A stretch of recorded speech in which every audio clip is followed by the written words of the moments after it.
भगवान ने कुत्ते को बनाया और कहा, पूरे दिन अपने घर के दरवाजे के पास बैठो और जो भी आए या गुजरे उस पर भौंकना। इसके लिए मैं तुम्हें 20 वर्ष की आयु दूंगा।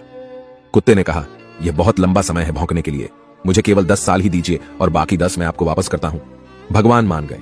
फिर भगवान ने बंदर को बनाया और कहा, तुम कर्तव्य करो और लोगों को हंसाओ, इसके लिए मैं तुम्हें 20 वर्ष की आयु दूंगा। बंदर ने कहा, 20 वर्षों तक कर्तव्य करना, क्या मैं 10 वर्ष वापस कर दूं जैसे कुत्ते ने किए? भगवान मान गए।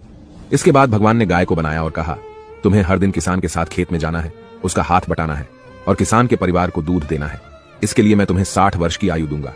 गाय ने कहा, 60 वर्षों के लिए यह कठिन जीवन है, मुझे 20 वर्ष ही दीजिए और बाकी 40 मैं आपको वापस करती हूं। और भगवान फिर मान गए। फिर भगवान ने मनुष्य को बनाया और कहा, खाओ, सो, खेलो, शादी करो और अपने जीवन का आनंद लो, इसके लिए मैं तुम्हें 20 वर्ष की आयु दूंगा। लेकिन मनुष्य ने कहा, केवल 20 वर्ष?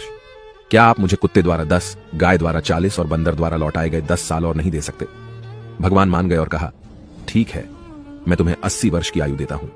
इसलिए हम पहले 20 वर्ष में खाते, सोते, खेलते और आनंद लेते हैं। अगले 40 वर्षों में हम अपने परिवार को सपोर्ट करने के लिए सूरज में मेहनत करते हैं। अगले 10 वर्षों में हम अपने पोते पोतियों के मनोरंजन के लिए बंदर की तरह कर्तव्य करते हैं और आखिरी 10 वर्षों में हम बरामदे में बैठकर सभी पर चिल्लाते हैं।